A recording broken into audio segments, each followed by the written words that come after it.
Whoa, that was bright. I'm sorry. Hi, everyone. Um, there's winter light here in Denmark. Um, the sun is very low in Denmark in the winter, so it comes in straight from the side. Didn't realize it was so bright. Sorry. I hope you can see me. Today I have a few lists to review, and this first one is from Sebastian in Chile. Hola. And he writes that basically they're starting up bold action in Chile, and they're trying to get stuff going, which is great. I love that. Um, Sebastian, please let me know how you do, how you get on. It's just amazing to hear these stories from around the world where people are working up the game. So let's see what Sebastian thinks that he wants to do with his stuff, shall we?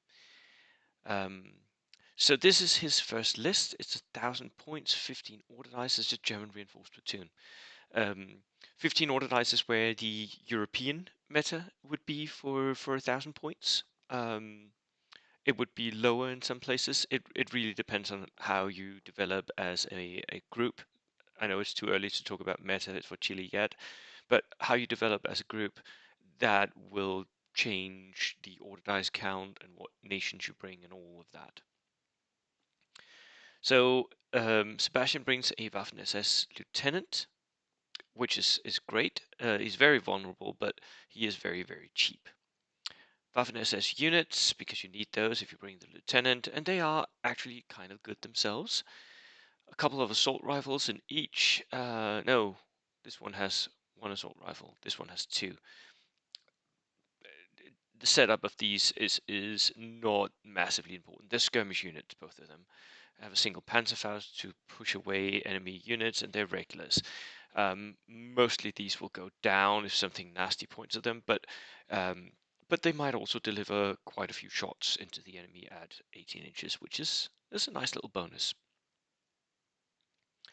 And the few rifles there will give you 24 inches as well. So then Storm Pioneers, veteran. This is a good unit, and they are a little bit more survivable because they're veteran.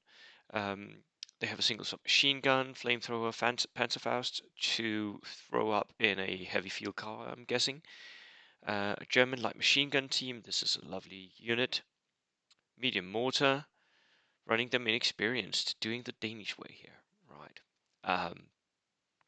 At some point, you might want to experiment with running them regular with a spotter I did during my latest tournament during this weekend. It was brilliant, but I've also run them inexperienced quite a lot. So both are good. It depends on how much you want to spend and how certain you want to be that the mortars don't get killed. A sniper team, regular, 250/9, regular light autocannon, heavy field car for the engineers, second platoon, dual platooning here. Waffen SS lieutenant, extra man, like that. Give them assault rifles, both of them. Hair grenadiers, hair grenadiers. Doesn't need to be hair grenadiers, but regular extra infantry with a Panzerfaust. Again, there's skirmishers. Again, an LMG team, also a good skirmish unit. A Puma, heavy armored car. That is a good tank hunter. Medium anti-tank gun. Most tanks that you're going to see is going to fear that Puma. It is a little bit expensive for being just a single shot or single weapon, because you can fire the MMG, of course, um, instead of the medium anti-tank gun. But the medium anti-tank gun, it can be key. I would not, however, run it inexperienced, because that means that you're shooting with a -1. Uh, is it a massive detriment? No, no, but you only get a few shots during the game, right, with your medium anti-tank gun. And if you're in position on the flank of an enemy tank, you want to be able to hit. And typically, you'll have moved, so that's a -1. Then you're inexperienced, that's another -1. So that's -2. You're hitting on fives. That's 1/3 of the time. Ideally, I would want to be able to hit at least 50% of the time. The drilling, though, oh, that is a nasty piece of work. 6 autocannon shots, lot of autocannons. For veterans or for light vehicles, that is terrifying. Love the idea. Don't like that this is inexperienced. That's the only thing I think I would change. Um, could you cut down on a few things, and you could cut some assault rifles, but I don't know that that would be enough to scrape together the points to upgrade the Puma. But if you could, I would. Um, Rifles are still going to deliver those shots 24 inches. The assault rifles are not massively useful. There's not enough assault rifles in each unit to be like a don't come near me sort of thing, a threat in close combat. Um, it's just there to deliver one extra shot, and I think the Puma would be worth more regular than those extra shots coming from your infantrymen, because the infantry is going to pin a unit and maybe kill one guy. That's what they'll do, no matter whether you have the assault rifle or not. So, Sebastian, that was my comments for that. The second list that I have for you today is from Mike Wangel in South Africa. And he is basing this list on the Zulu assault tactics of doing the horns of the oxen, right? So I'm guessing we'll see some outflanking stuff here, or something that he can push along the flanks anyway. Waffen-SS Lieutenant, 11 order dice at 750. That's pretty good. 11 order dice, 750. That is pretty good. But of course, if you're paying so few points for the lieutenant, you get extra units, right? Brandenburgers, these are really good because that will mean that the enemy is not outflanking, but you can. Behind enemy lines, sabotage. So I think these are coming in from the outflank. Remember though that if they're in a car, the car doesn't get behind enemy lines. So um, with assault rifles, yeah, double Panzerfaust.